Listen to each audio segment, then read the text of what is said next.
So, welcome back, y'all, to another episode of the Unframe of Mind show. Today, I have a guest by the name of Robert Galinsky. He is an internationally acclaimed coach, author, and speaker who gets to the heart of a number of very important things, such as confidence building, focusing your messages, driving performance innovation, and he's delirious about reality. And according to the BBC News, Galinsky teaches you to open the portfolio of yourself. That's a fantastic line. Welcome to the show, Robert. Thank you, Daniel. Great. Glad to be here. All right. And when you reached out to me to begin with, you had mentioned something that seemed really interesting to me. And I almost, you don't even consider the roles of different folks play in teens. You said you teach literacy to teens at Rikers Island Jail there in New York City. And yes. I thought that was really interesting because, you obviously know the kind of basics. Teens go to jail, that kind of thing. But as far as the actual roles of the people involved in their lives and trying to help out and improve their situation and things like that, it almost seems like a thankless job. Is that fair to say? In a way, I think maybe it used to be thankless. I think now people are more aware of the dire situation that young people are facing with the prison industrial complex and incarceration, the school to prison pipeline, as they call it, and the revolving door, where, as an example, 7 neighborhoods in New York City make up 80% of the prison population in New York City, meaning they go in, they do time, they come out, they commit a crime or find not any opportunities back in their neighborhood, and they go right back in again. So what's happened to me, though, is I feel like people are now recognizing this as such a bigger problem that there are people thanking folks like myself, and there's many of us that go into jails, prisons, and work with young people who are in need. So it's thankfully, Daniel, people are recognizing the effort, and I end up, because of publicizing what I'm doing, I end up getting at least 3 to 4 emails a week from people saying, I want to volunteer. How can I get involved? How can I help? That's really cool. I didn't realize that people were starting to really kind of grasp the how dire the situation is right now, and it's good to hear that you're starting to see a turn in people's attention to this, which I imagine makes it a lot easier. Like you said, you're getting people volunteering to help. I guess I would imagine it makes it a lot easier to get these teens the help that they need. Yeah, well, the best thing about having volunteers or anybody coming in when I go in is that the kids get to see another flavor and color of human being. So I can, last week went in with 2 young ladies. One's a student at Fordham Law. Caitlin is her name. And another young lady who also teaches at Rikers and volunteers at Rikers Island. Her name is Gigi. And so not only do they get Robert's style, but they get Gigi's style and they get Caitlin's style. So there's some diversity, and it just makes it much more interesting. So what actually got you into it to begin with? That seems like a pretty interesting direction to go.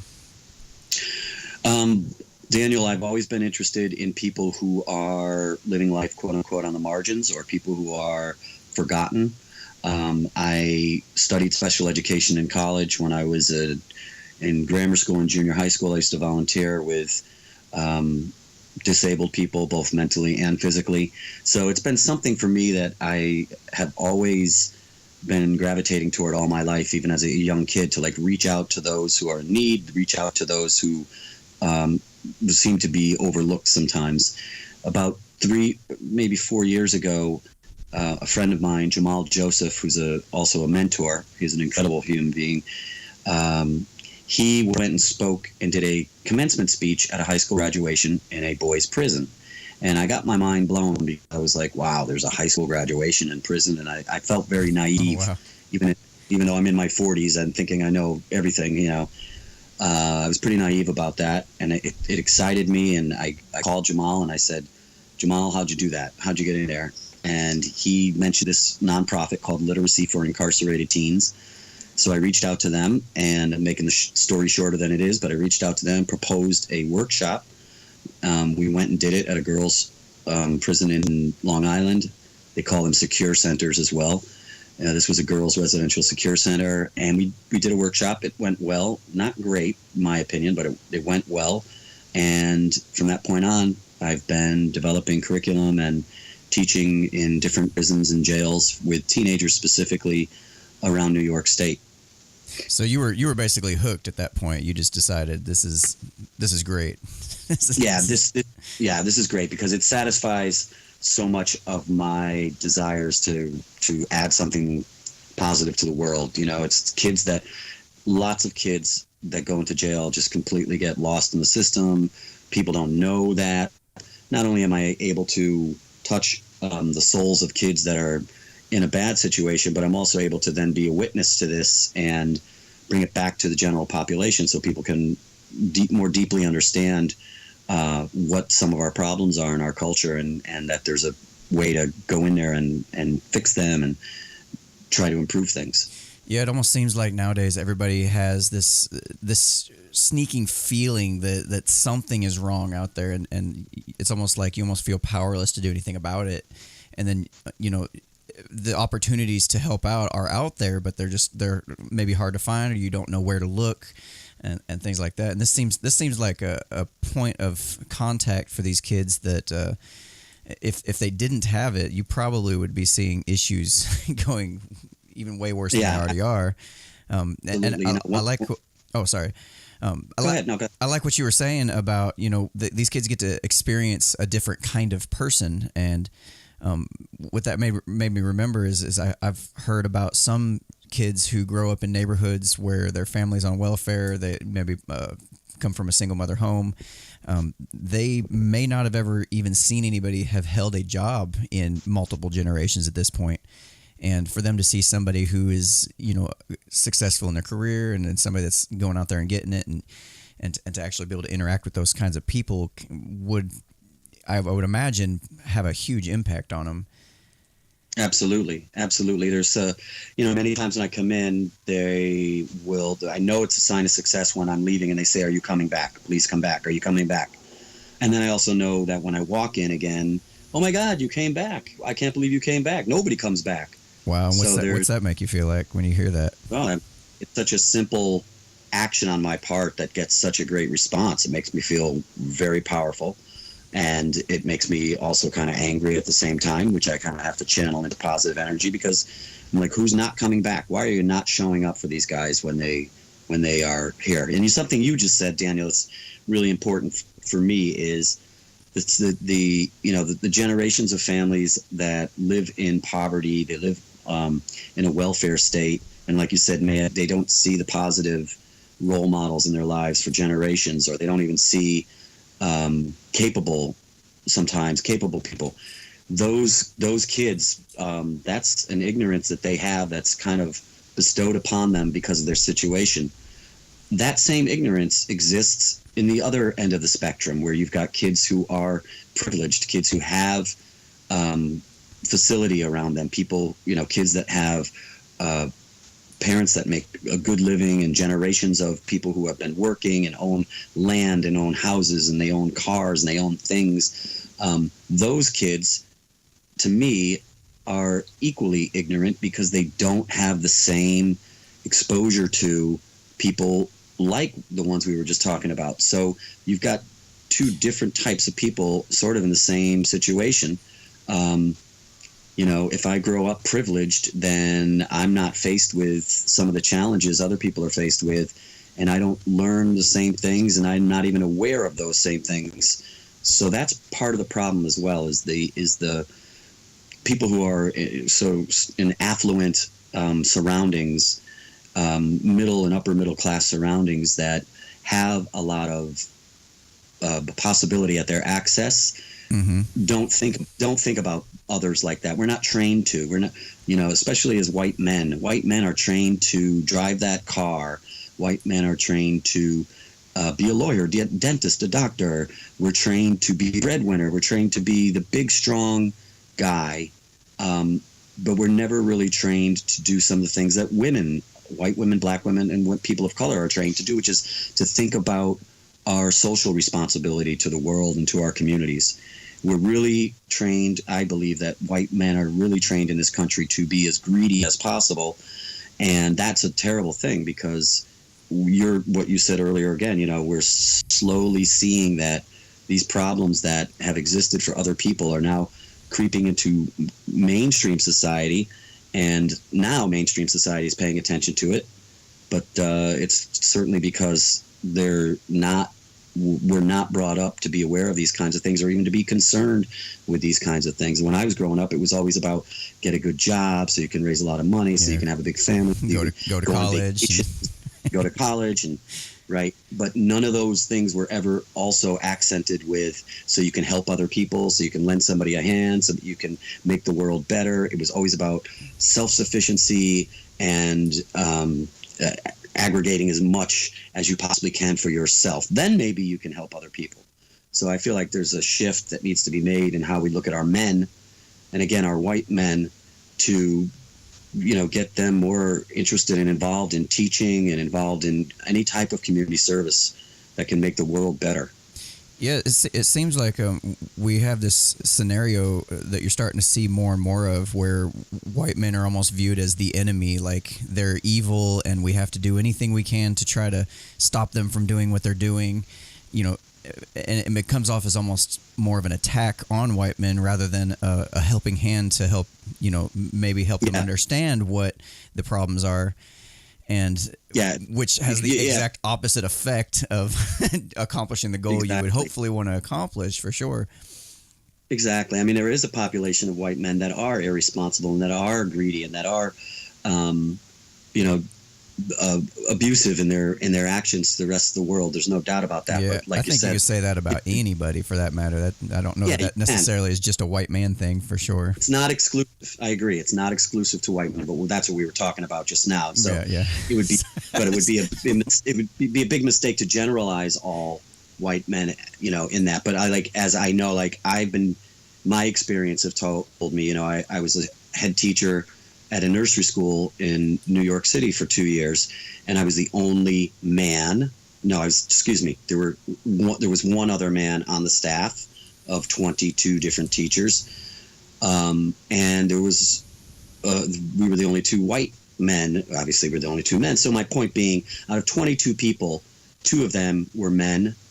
The rest of them were women of color. Why aren't men being taught to go in and work with children and work in social services, as opposed to what we always get taught to be doing, which is to kind of go out there and be businessmen and make money and do deals and cut deals. I feel like there's collateral damage. Oh, sorry, go ahead. No, I'm saying there's collateral damage to the rest of the world when people are trained to just think about working for large corporations.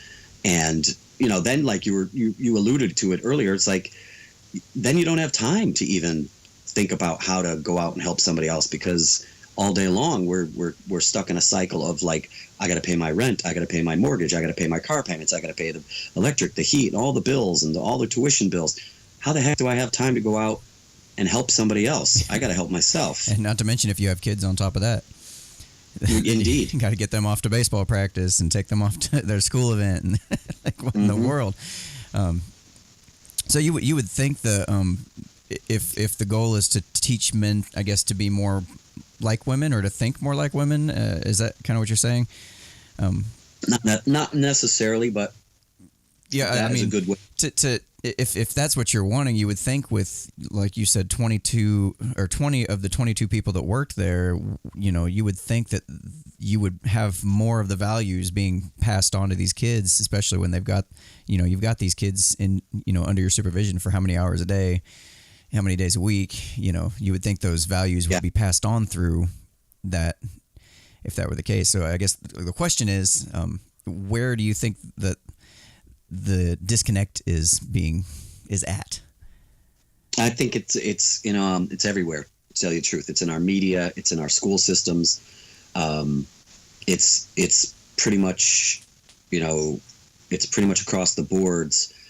Boys are trained to be a certain way, girls are trained to be a certain way, and you find that girls get picked on when they try to do something that's not considered quote unquote normal for a young girl to do. The same thing with boys.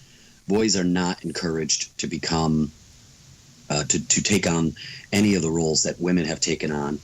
They're not really encouraged to do that. So I think there needs to be a shift.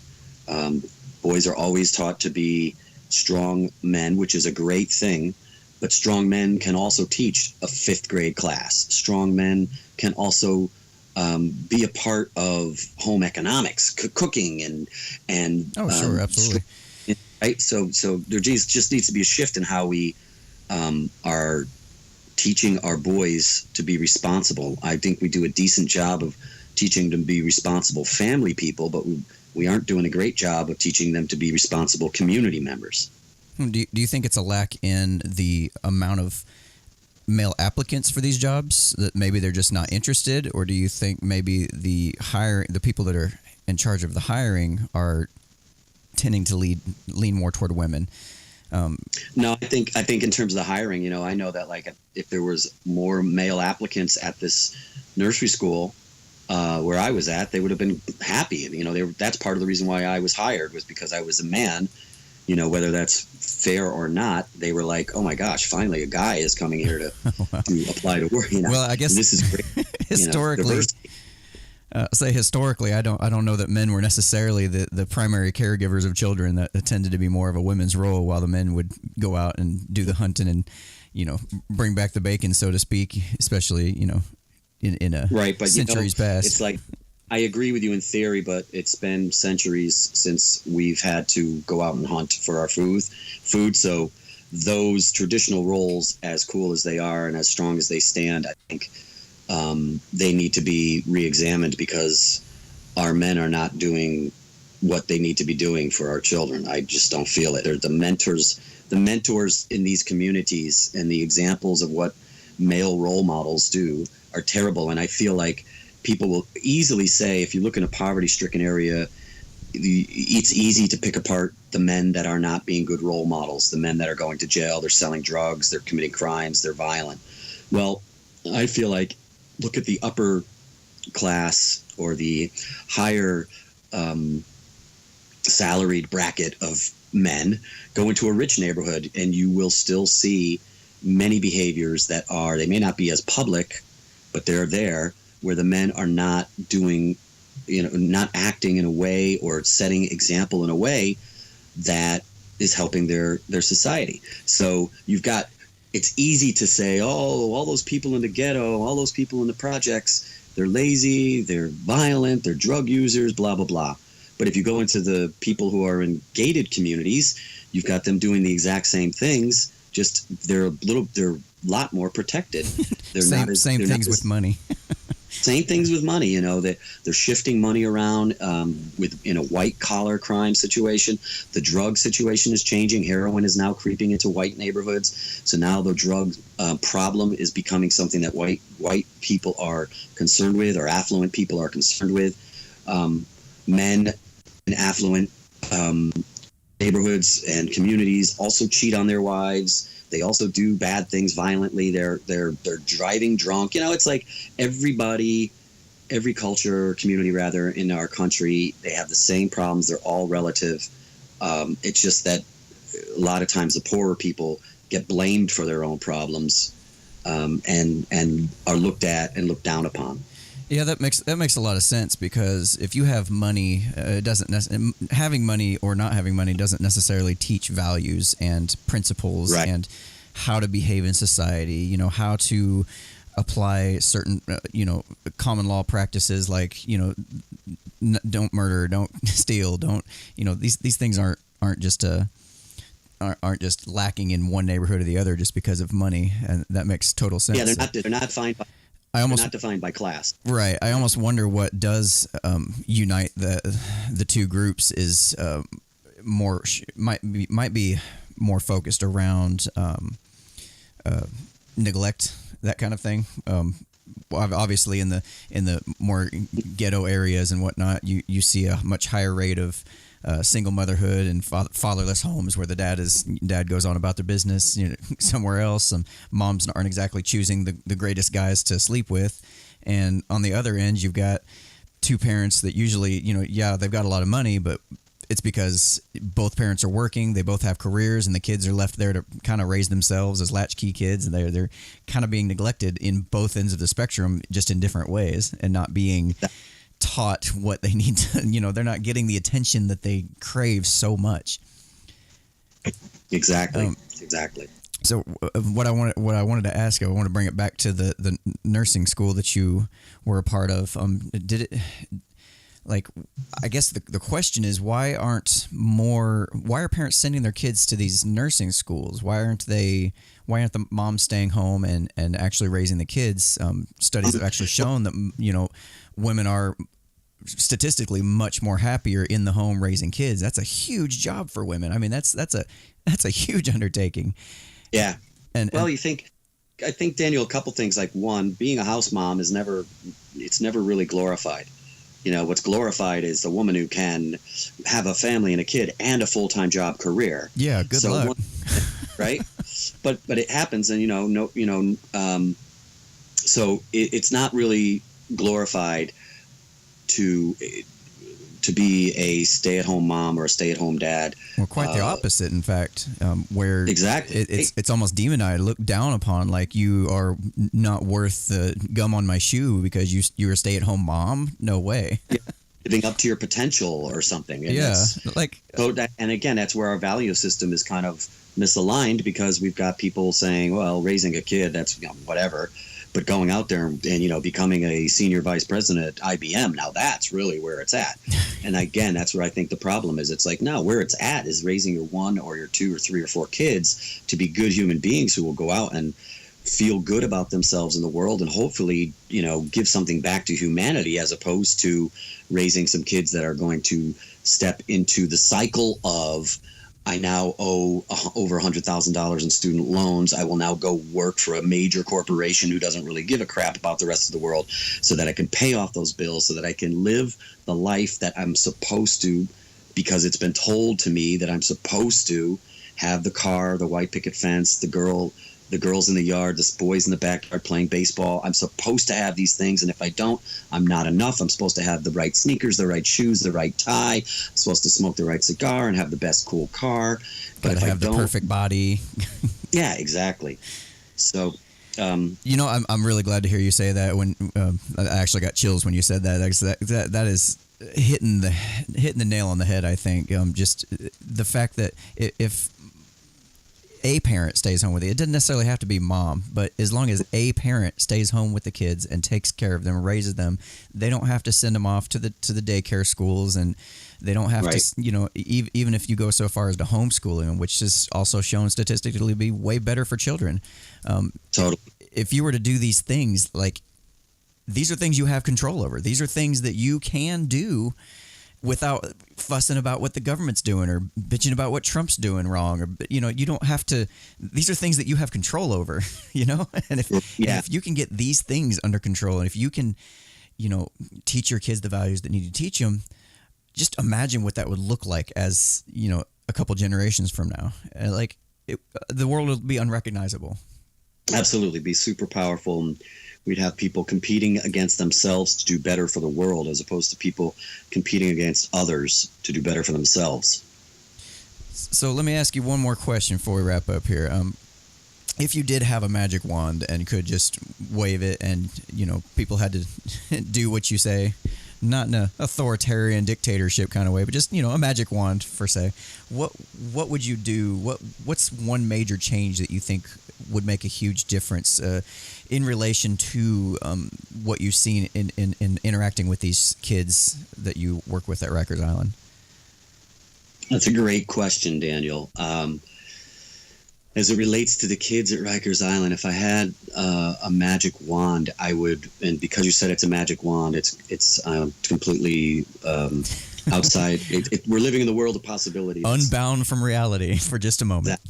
Terrific. So I'd wave that wand, and it would shift their desires, because of the way they've been trained by media and their communities. It would shift their desires for violence.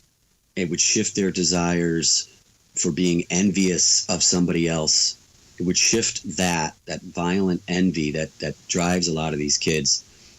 it would shift it into a place where they all feel like they are whole people, good people.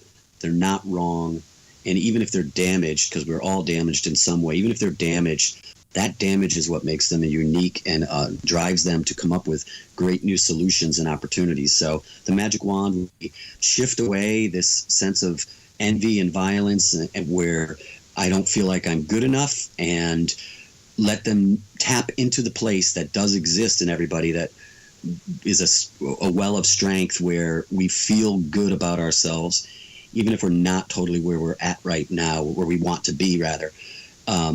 We feel good about ourselves, and we're on that path to not worry about the person next to us having more or less, but to just be concerned with doing as good as I can and just get better and better every day.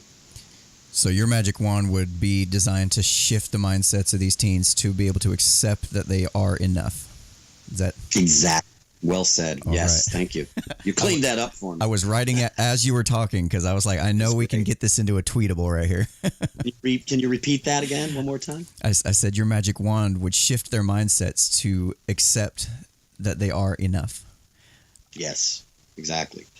And, again, like we were talking about earlier, I believe a lot of that comes from the way we're programmed by our media, the way we're programmed by our government.